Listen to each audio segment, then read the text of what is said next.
Do artists really have to starve to be true to their craft? Must the business side of creativity drain all inspiration? No, it does not. 5 minutes on creative entrepreneurship can help you master the business side of creativity, reap greater rewards from your talent, and enjoy your work to the fullest. I'm so glad trouble don't last always. When startup founders launch a new business, they pour themselves into it, fueled by hopes and dreams of building a new multi-million-dollar company. When creative entrepreneurs launch, they don't imagine massive cash infusions from investors or taking their company public. There may be and ought to be hopes for increased compensation, but more often than not, creatives strike out on their own in pursuit of creative control and better creative opportunities.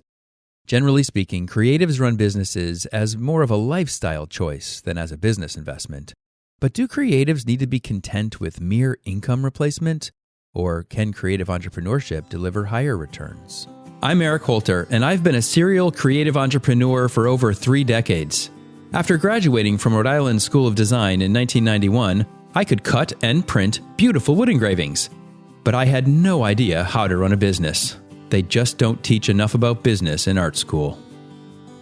When creatives launch out on their own, they soon face the hard reality that running a creative practice involves a lot more than simply producing great work. The challenges and intricacies of the creative service business model may cause them to wonder if they made the right choice. In many cases, creative entrepreneurs end up earning less running their own businesses than they might working for another firm. Though there are many challenges to creative entrepreneurship, it is possible to build a lucrative practice. Not Shark Tank level lucrative, but rewarding nonetheless, both in the work itself and as a profitable business. But to make your creative practice financially rewarding, you'll need to master the business side of creativity. And this starts by understanding the constraints of the financial business model most creatives operate by, and the path to breaking out of its limits. Creative services, like most professional services, are sold on a time and materials basis. As a result, there are some built-in limits on your total compensation, since you only have so many hours a day to bill and so many weeks per year to capture revenue. What are these limits? Well, let's do some quick calculations based on time and hourly rates. On average, if you work a bit more than 40 hours per week and take 4 to 8 weeks off per year, you can squeeze around 1,500 billable hours out in a year. Another quick way to get at your total time inventory is to simply take all the work hours in a 52-week period and multiply that by the 60% resourcing benchmark I mention so often. Then just multiply that number by your hourly rate. If you charge $50 per hour, you'll tap out around $75,000 per year.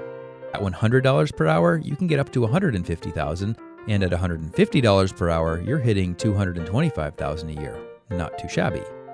However, before you start making plans for spending all that revenue, you have to discount that by overhead costs, which on average will be at least 35% of your total revenue. That brings those revenue numbers down to around $50K, $100K, and $150 for those same 3 rate levels. Of course, these are maximums based on strict hourly billing.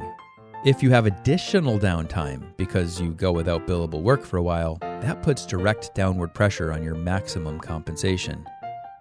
While these caps exist for a time and materials practice, there are paths to exceeding these levels.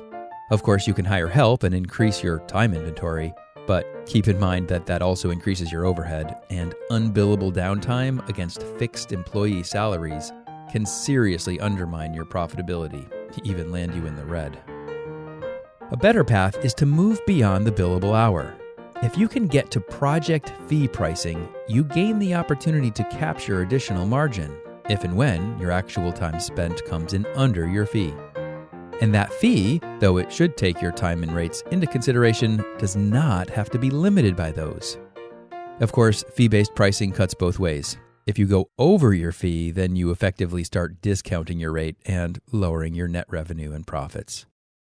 Many creatives find fee-based pricing too risky, and so they content themselves with hourly billing caps.